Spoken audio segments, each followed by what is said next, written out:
ওই যে লোকনাথরা চলে এসেছে।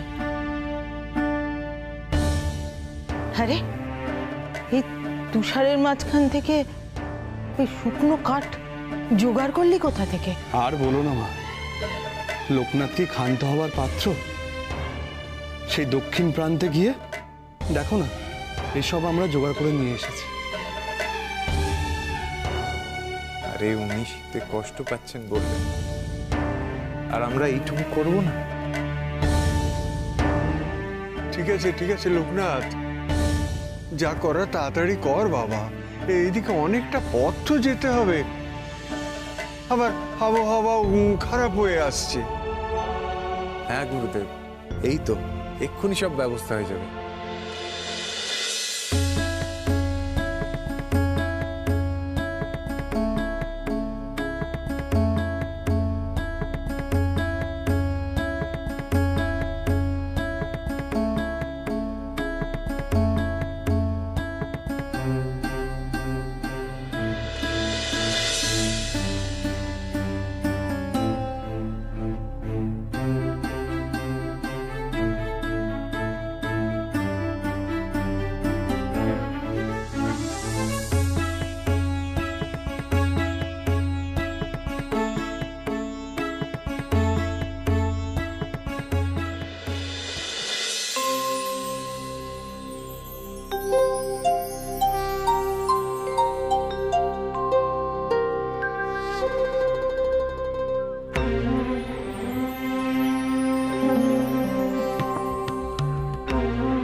ব্যাপার তোমরা? আগে ঠাকুর, আমরা সবাই শিব ভক্ত, পূজার জন্য এসেছিলাম। কিন্তু এখন তো অপেক্ষা করতে হবে। আমরা কি তবে পুজো দিতে পারবো না? পারবে, কিন্তু সন্ধ্যা আরতির আগে নয়। সন্ধ্যা আরতির জন্য দরজা খুলে দেওয়া হবে, তখন সবাই পুজো দিতে পারবে। লোকনাথ, এই বৃদ্ধ সাধুর কথা যে তুই কেন এত শুনছিস তা আমি জানি না, তবে এই বৃদ্ধর যা ভাবগতিক দেখছি না, পথে আমাদের কিন্তু আরো ব্যস্ত করে তুলবে। হ্যাঁ, এত সহজে বিরক্ত হয়ে পড়ছিস রে বেনি? সাধনার পথে আরো অনেক ধৈর্য রাখতে হবে। তা আমার জানা আছে। এই বৃদ্ধ সাধুর সব কথা মানার থেকে না, ওই কষ্ট করে সাধনা করা অনেক ভালো।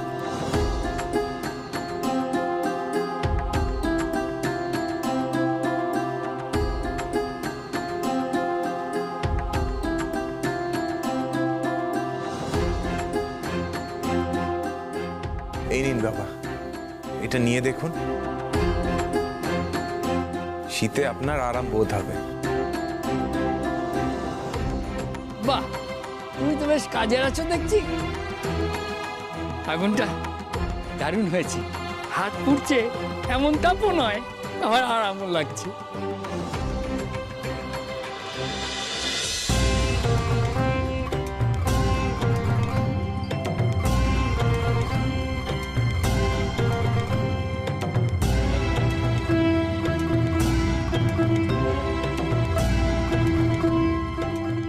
তাড়াতাড়ি হেঁটো না বাবু, ধুনি উল্টে গেলে হাত পা পুড়ে যাবে।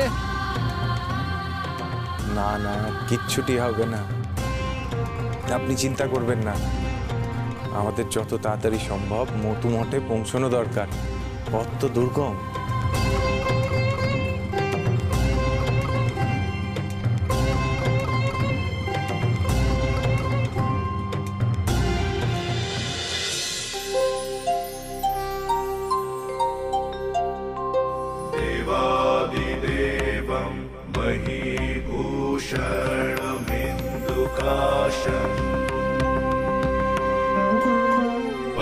पञ्चाननं पशुपतिं वरदं प्रसन्नम्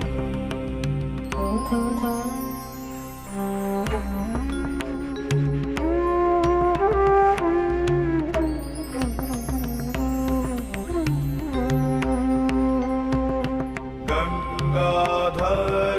प्रणतपालकमाशुतोषम् वन्दे জয় বাবা ভোলানাথের জয়, জয় বাবা ভোলানাথের জয়, জয় বাবা ভোলানাথের জয়, জয় বাবা ভোলানাথের জয়, জয় বাবা মহাদেবের জয়, জয় বাবা মহাদেবের জয়।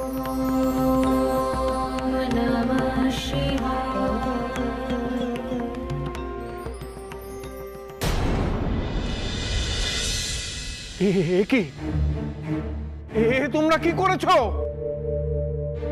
কেন ঠাকুর, কি হয়েছে? আবার জানতে চাইছো?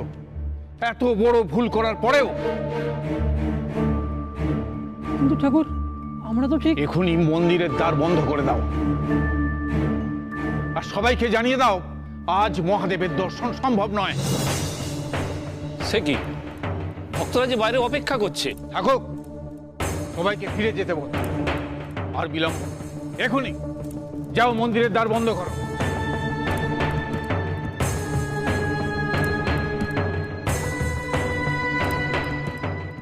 কিন্তু ঠাকুর, আমাদের যে কি ভুল হয়েছে আমরা তো সেটাই বুঝতে পারছি না। যদি দয়া করে একটু বুঝিয়ে বলেন। নিজেরা একবার বিগ্রহের দিকে চেয়ে দেখো, তাহলেই বুঝতে পারবে তোমরা কি ভুল করেছো।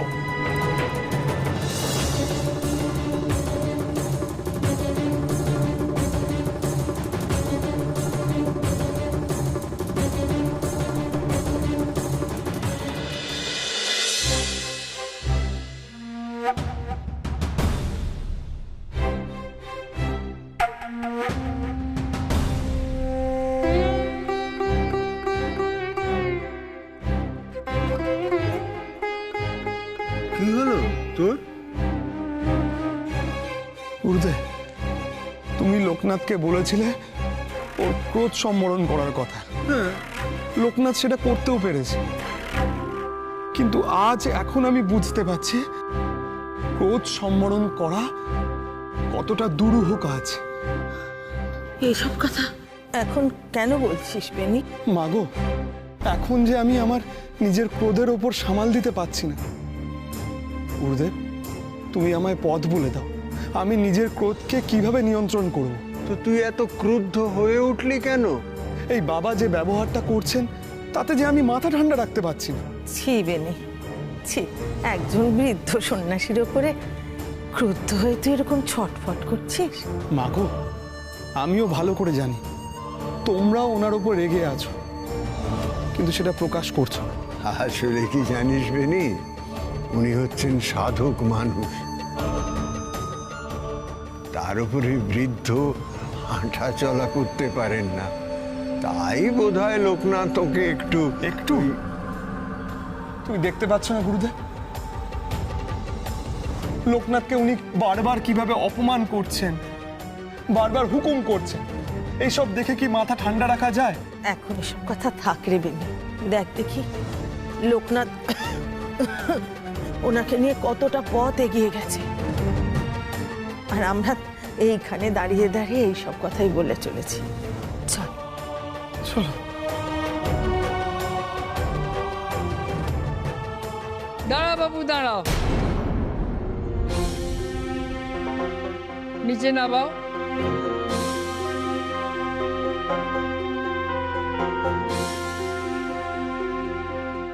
আবার ওনার মনে না জানি কি উদয় হলো। বলি, তোমার কি কোনো আক্কেল নেই?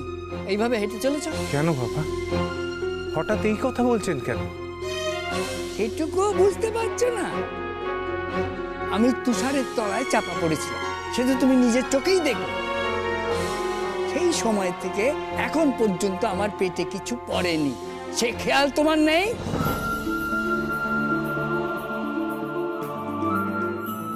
খালি মাথায় করে ঘুরে বেড়ালেই হবে? সত্যিই তো বাবা, এটা আমার লক্ষ্য করা উচিত ছিল। তা আপনি বলুন, কি খেতে চান? দেখছি আমি কিভাবে ব্যবস্থা করা যায়। শোনো, আমি স্বল্পাহারী, বেশি কিছু খাই না। এই সময়ে এক ঘটি গরম দুধ পেলে মন্দ হতো না। গরম দুধের আয়োজন করো দেখি। দেখো গুরুদেব, দেখো উনি এখন দুধ চাইছেন। এখন এখানে দুধ কোথা থেকে পাবো বলো তো? এই প্রান্তরের তুষারের মাঝে দুধ পাবো কেমন করে? আবার সন্ন্যাসী নিচে অভুক্ত অবস্থায় খেতে চেয়েছে, না দিলে তো অধর্ম হবে। হায় ঈশ্বর, এখন যে আমি কি করি? কি হলো বাবু, চুপ করে দাঁড়িয়ে রইলে যে? আমি যে এক ঘটি দুধ খেতে চাইলাম। হ্যাঁ, আমি দেখছি কি ব্যবস্থা করা যায়।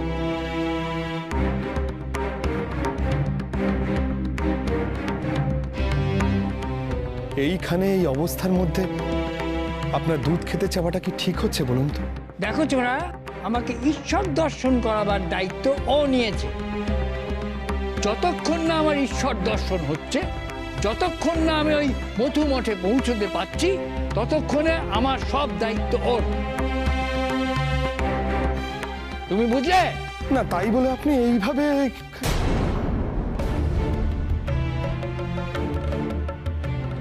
আপনি ঠিক বলেছেন বাবা, আপনার মথুমঠে নিয়ে যাওয়া অবধি আপনার সব দায়ভার আমার। আপনার খিদে পেয়েছে যখন, তখন একটা না একটা ব্যবস্থা তো করতেই হবে। তাহলে আর দাঁড়িয়ে রইলে কেন বাপু? যাও, ব্যবস্থা করো। গুরুদেব, মা, তোমরা এখানে একটু অপেক্ষা করো। আমি দেখছি যদি এখানে কোথাও দুধের সন্ধান পাই। কিন্তু লোকনাথ, এই তুষার ঢাকা জনমানবহীন প্রান্তরে তুই কোথা থেকে গরম দুধ জোগাড় করবি বাছা? তা তো জানি না, দেখি কোনো উপায় যদি হয়। কিন্তু লোকনাথ, এই এত সহজে কি এখানে দুধের জোগাড় হবে? চারিদিকে নজরে তো কিছুই পড়ছে না রে। তা পড়ছে না বটে, কিন্তু ক্ষুধার্ত মানুষ মুখ ফুটে বলেছে, তার জন্য এইটুকু চেষ্টাটা করবো না গুরুদেব? তা হয় নাকি? ওনার মুখে কিছু একটা না তুলে দিতে পারলে আমি নিজে মানসিক কষ্টে ভুগবো গুরুদেব। তাই আমায় বাধা দিও না তোমরা কেউ, দুশ্চিন্তা করো না। আমি যত তাড়াতাড়ি হোক দুধ নিয়ে ফিরে আসবো।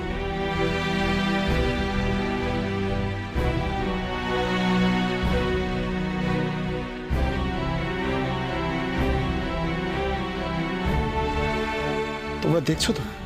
দেখো তোমরা, ওই বৃদ্ধ সন্ন্যাসীর আশ্চর্য বায়না দেখো। উনি এখানে গরম দুধ খেতে চাইছেন।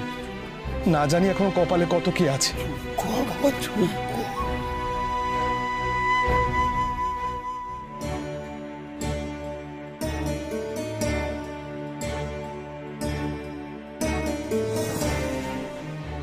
না, আশেপাশে তো কিছুই দেখতে পাচ্ছি না, কোনো গ্রাম বা কুটির কিছুই নেই।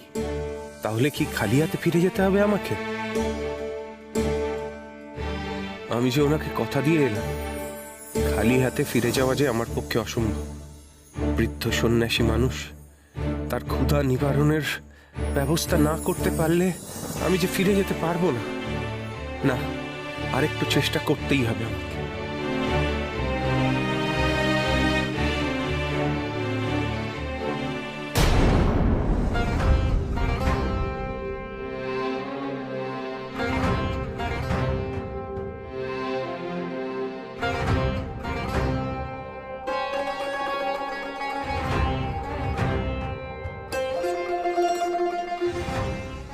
মা, মাগো, আপনি কে মা? আমি রাধা গোয়ালিনী গো। এ তল্লাটা আমাকে সবাই চেনে। তুমি বুঝি এ তল্লাটা নতুন? হ্যাঁ মা, আমি দূর দেশের মানুষ, শিব দর্শনে এখানে এসেছিলাম। তা ভালো, হঠাৎ করে আমাকে ডাকলে যে? আমার অনেক কাজ পড়ে আছে। দেখো না, এখন ওই পাহাড়ের উপরে এই দুধের বাগটা নিয়ে পার হয়ে যেতে হবে গ্রামে। আপনার কাছে একটা নিবেদন আছে মা। তা বলো শুনি, কি নিবেদন তোমার? আসলে আমাদের সঙ্গে এক বৃদ্ধ পঙ্গু সন্ন্যাসী আছে, তিনি বড্ড ক্ষুধার্ত। তার জন্য এক ঘটি দুধ পেলে খুব ভালো হতো মা।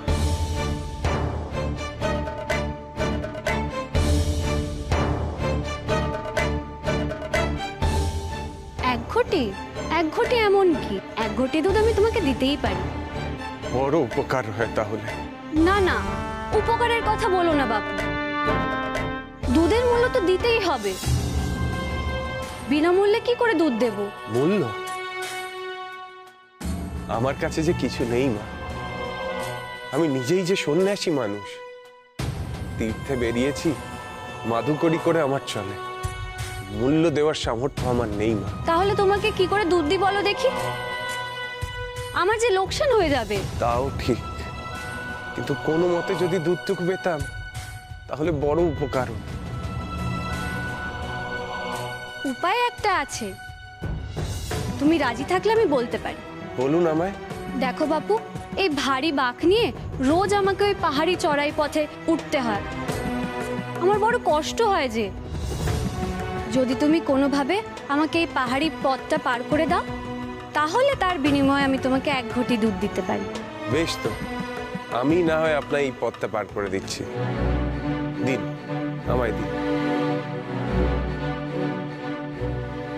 এ নাও।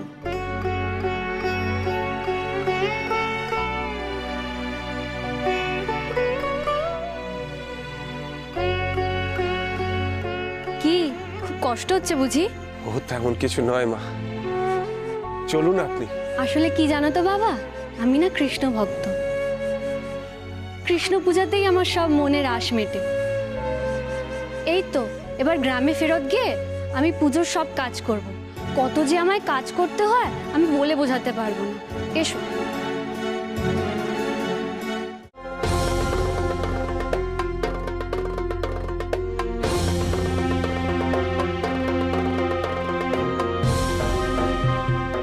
এ তো ভারী বিপদ হলো। কখন দুধ আনতে গেল, এখনো ফেরার নাম নেই। না না, ও এক্ষুনি এসে পড়বে, দেখুন। তার ফিরছে কই? এদিকে তো সন্ধ্যে নামার সময় হয়ে গেল। আধারের মধ্যে নিজেও চলতে পারবে না ঠিক মতো, আমাকে নিয়ে চলবে কি করে? সন্ন্যাসী ঠাকুর, এত উতলা হবেন না। এই জনমানবহীন প্রান্তর থেকে দুধ জোগাড় করতে লোকনাথের দেরি হচ্ছে। উতলা হচ্ছে কি আর সাধ করে? এই পাহাড়ি পথে নিজেও উল্টে পড়বে, আমাকেও মার। আপনি যদি লোকনাথকে দুধ আনতে না পাঠাতেন তাহলে তো এমনটা হতো না। আমি কি করে জানবো বাপু 1 ঘটি দুধ আনতে বেলা পার হয়ে যাবে? তুমিও বলিহারি বাপু।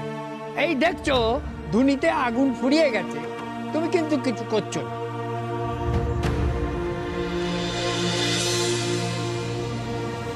তাতে আমি কি করব?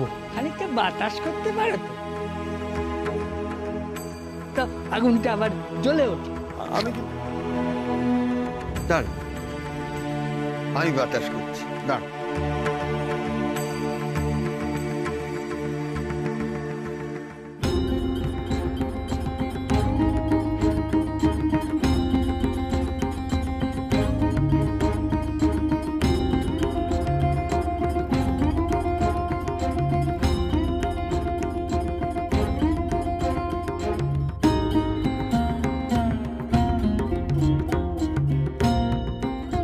বেশ হয়েছে, তুমি এখানেই রেখে দাও বাপু। এইটুকুনি পথ আমিই নিয়ে যাব।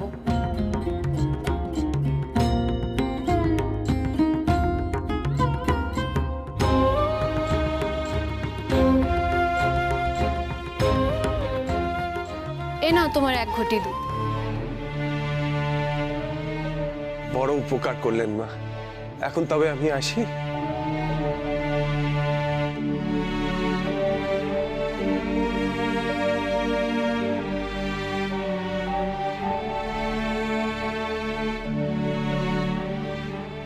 আরে দুধের জন্য ঘটিটা নিয়ে নিলাম, কিন্তু এই ঘটিটা তো ফেরত দিতে হবে ওনাকে। তখন আবার কোথায় পাবো ওনাকে?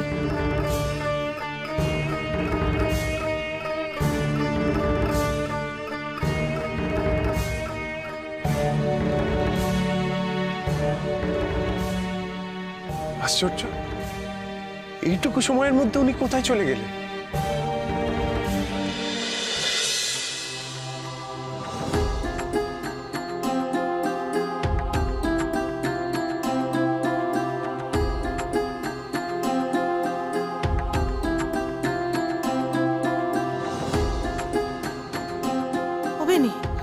ওই তো লোকনাথ। ও ফিরে আসছে বলে এত আনন্দ করার কি হয়েছে?